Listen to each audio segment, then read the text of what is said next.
cette élection américaine se joue aussi des enjeux colossaux qui dépassent largement les frontières des États-Unis.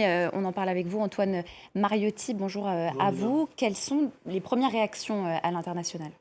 On voit toute une foule de félicitations, notamment de la part de tous ceux qui étaient particulièrement inquiets ces dernières semaines et ces derniers mois et qui se disent que, connaissant le personnage, finalement, connaissant la bête, que, il va falloir avoir de bonnes relations avec Donald Trump parce que tout passe beaucoup par là. Donc on voit beaucoup les Européens, notamment Emmanuel Macron a immédiatement félicité Donald Trump sur le réseau social X, tout en disant immédiatement, je viens de m'entretenir avec le chancelier allemand Olaf Scholz pour que nous puissions agir ensemble pour renforcer l'unité de l'Europe, la force de l'Europe, autrement dit, face à cette nouvelle situation qui est donc un retour de Donald Trump, tout en disant on a très bien travaillé pendant 4 ans ensemble, on va continuer à le faire sans aucun problème. Le secrétaire général de l'OTAN aussi, Mark Rutte, qui était Premier ministre des Pays-Bas quand Donald Trump était au pouvoir, c'est lui aussi empressé de le féliciter, tout en disant, rappelant l'importance des États-Unis dans l'OTAN, alors que l'OTAN, il n'est clairement pas en odeur de sainteté du côté de Trump et de son entourage, parce que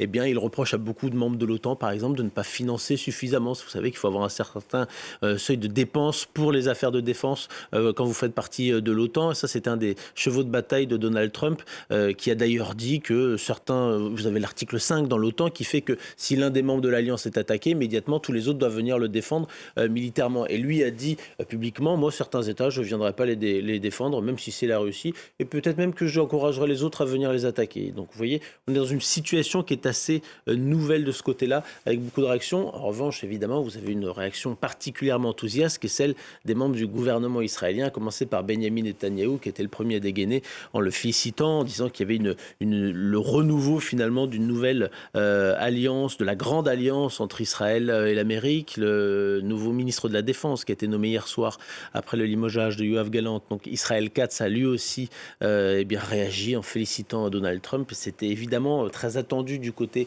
de Benjamin Netanyahou. Une petite parenthèse, Donald Trump, dans son discours interminable, a dit d'ailleurs « Je ne suis pas là pour faire la guerre, mais pour stopper les guerres ». C'est peut-être l'un des premiers cadeaux qu'il aura, celui de Benjamin Netanyahou, pour pouvoir, dans les semaines qui viennent, avoir l'accord de cessez-le-feu que tentait désespérément d'obtenir l'administration Biden depuis, non pas des jours ou des semaines, mais depuis des mois.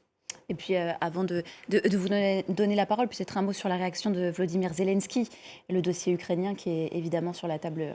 Oui, il y a beaucoup d'inquiétudes du côté des Européens et des Ukrainiens sur cette nouvelle élection de Donald Trump. Ça fait plusieurs mois. On voit bien que, d'une part, les Républicains, il y a quelques mois, avaient beaucoup traîné des pieds pour qu'il puisse continuer à y avoir des nouveaux paquets d'aides militaires et financières à l'Ukraine, parce qu'on parle de dizaines de milliards d'euros. Et vous aviez au Congrès américain des représentants proches de Trump qui disaient « Mais ça suffit, on en a besoin pour notre population. On n'est pas là pour aller défendre les Ukrainiens. On n'a rien à voir avec eux. » Donald Trump a dit « J'arrêterai cette guerre en 24 heures, on verra s'il y arrive, je vous mets un petit billet que ce ne sera pas le cas, parce que c'est évidemment plus compliqué que ça, mais évidemment il y a beaucoup d'inquiétudes parce que la défense de l'Ukraine repose aussi beaucoup sur le soutien, certes politique et diplomatique, mais militaire et financier des États-Unis. Alors si jamais Donald Trump arrêtait tout cela, comme il l'a à un moment donné laissé entendre, il y aura toujours le soutien des Européens, mais pendant combien de temps pourront-ils tenir à ce niveau-là? Pourront-ils compenser le départ des États-Unis? Non. Et puis surtout, au bout d'un moment, il va falloir